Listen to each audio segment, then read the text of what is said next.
이 안철수 국민의당 대표 지난 8월 27일이었죠. 이 전당대회에서 당 대표로 선출된 지 100일이 지났습니다. 안 대표가 이 당 대표 출마 당시 2달 안에 지지율을 올리겠다 이런 말을 했는데요. 100일이 지난 현재까지도 국민의당의 지지율은 상승 기미를 보이지 않고 있습니다. 이 문제 과연 어떻게 풀어야 될까요? 안철수 대표는 최근 이 바른정당과의 통합을 적극 추진하고 있는데 이 부분에 대해서 또 내부 갈등도 좀 심한 것 같습니다. 안철수 대표 직접 연결해서 관련 이야기들 들어보겠습니다. 안녕하세요, 대표님. 네, 안녕하십니까. 네. 이제 대표가 되신 지 100일이 좀 넘으셨는데요. 먼저 이 100일 굉장히 또 힘든 하루하루였을 것 같아요. 어떻습니까? 어떻게 평가하세요? 치열하게 달려온 지난 100일이었습니다.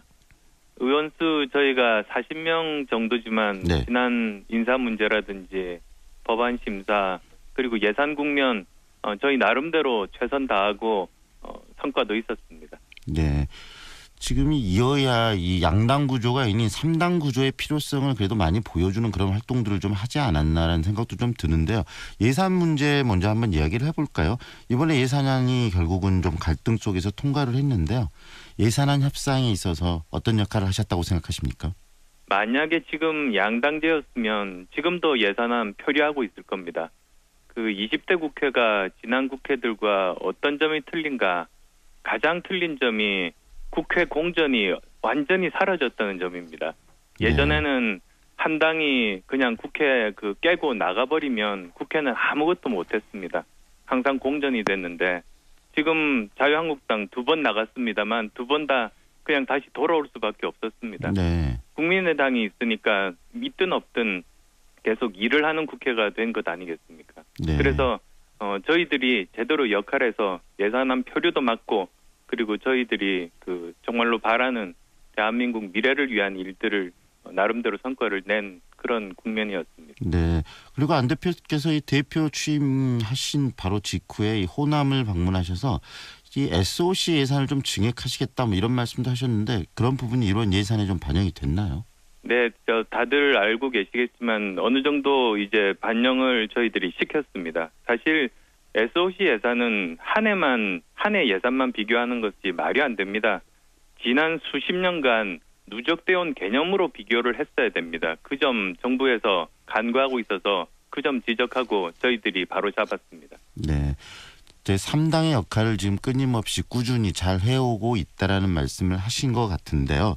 그런데 그런 역할들을 하고 계시는데도 불구하고 지금 지지율은 그렇게 오르고 있지 않거든요. 그 이유는 어디에 있다고 보세요, 대표님? 예, 최선 다하고 있습니다만 국민들께서 기대에 미치지 못하는 면들도 또한 저희들도 많다고 자성하고 있습니다.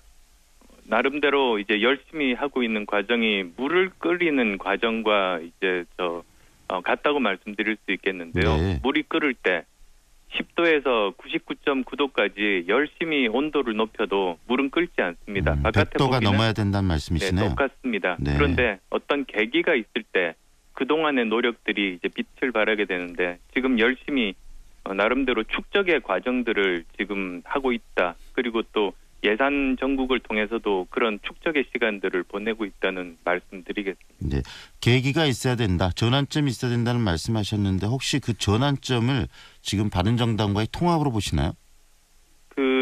바른정당과의 이제 관계 이제 말씀이 나왔으니까 제가 꼭 말씀드리고 싶은 것이 네. 지금 바른정당과 연대, 통합, 여러 가지 방법에 대한 이야기가 나옵니다만 너무 선거공학적으로 지금 이야기들이 나오고 있는 것 같습니다. 그런데 저는 이것이 단순히 선거공학적인 접근이 아니라 지향점이 중요하다고 봅니다. 네. 저는 한마디로 반 자유한국당 연대를 만들어야 한다. 저는 그 말씀 드리고 싶습니다. 왜냐하면 이번 지방선거가 정말로 중요합니다. 저는 이번 지방선거가 자유한국당을 더 축소시킬 수 있는 거의 마지막 기회라고 봅니다. 저희들이 이번 지방선거 제대로 잘 치러서 그래서 우리가 당선자 수와 상관없이 국민 지지율로 2등으로 올라설 수 있으면 자유한국당은 훨씬 더 축소되고 말 겁니다. 네. 그런데 저희들이 이번에 잘 못 치르게 되면 자유한국당 세력은 이제 더 힘을 받고 더 이렇게 기세등등하게 더 커질까봐 저는 굉장히 두렵습니다. 네. 대표님께서 이 대표 출마하시면서 꺼낸 이야기가 이 극중주의라는 말씀을 하셨거든요. 그래서 이 극중주의라는 게 과연 어떤 의미인가에 대한 논란도 좀 있고 그랬는데 과연 그럼 대표님 생각하시는 이 좀 정체성, 지금 반자유한국당 연대라는 말씀하셨는데 좀 더 구체적으로 어떤 정체성을 갖는 정당이 필요하다고 이해하고 계십니까? 저희들은 중도개혁 정당입니다. 합리적인 개혁을 지향하고 있습니다. 그런데 그것이 저희들이 처음 시도하는 것이 아닙니다. 바로 김대중 대통령께서 IMF 외환위기 극복한 것이 바로 이 중도개혁 노선이었습니다. 네. 새정치국민회의 그리고 새천년 민주당 강령에도 정확하게 그렇게 명시되어 있고 저희들이 그것을 계승하고 그 길을 가고 있는 겁니다. 그 중도개혁을 말씀하셨고 반자유한국당 연대라는 말씀하셨는데 그 부분을 들으면서 어느 정도 좀 이해가 된다라는 분도 계실 거예요. 그런데 대표님 지금 같이 연대를 생각하고 통합을 이야기하는 바른정당이 자유한국당과도 통합할 수 있다 이런 이야기를 꺼내고 있거든요.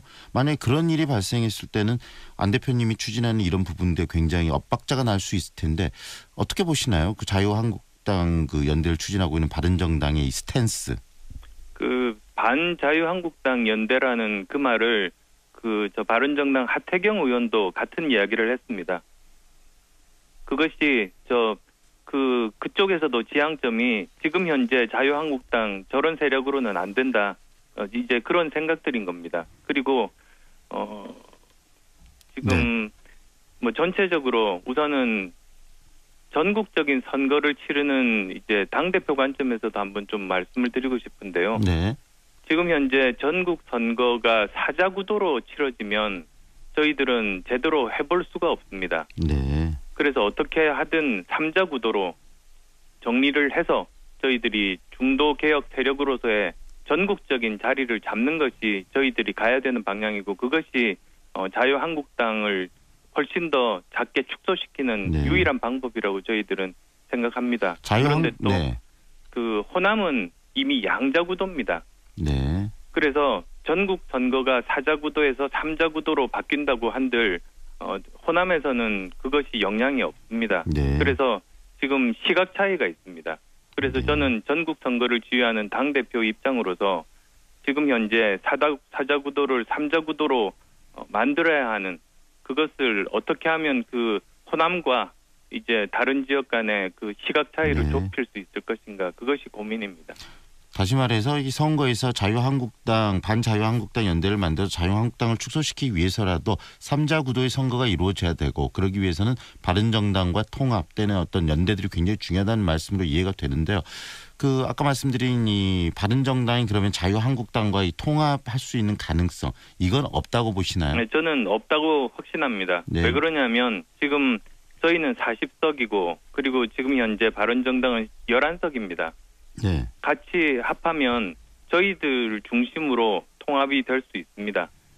그리고 또 저 개인적으로도 말씀드리면 네. 저는 지난 6년 정도를 끊임없이 자유한국당과 맞서 싸워왔습니다. 저는 네. 말이 아니라 행동으로 보여드렸습니다. 네. 지난 2011년 생각해 보시면 그때 현 서울시장 박 시장 손 들어줘가지고 처음으로 야권이 이런 주요 선거에서 이기게 하는 계기를 만들었습니다. 네. 2012년에 박근혜 대통령 당선 막기 위해서 제가 몸을 던져서 후보 양보한 것 아니겠습니까? 네. 2014년 지방선거 때 민주당과 통합해서 이제 승리했습니다. 그리고 또 작년 총선 때 여소야대 만들고 그리고 박근혜 대통령 탄핵에 국민의당이 가장 앞장섰습니다. 네. 제가 지금까지 해온 일 자체가 자유한국당과 맞서서 싸워왔습니다.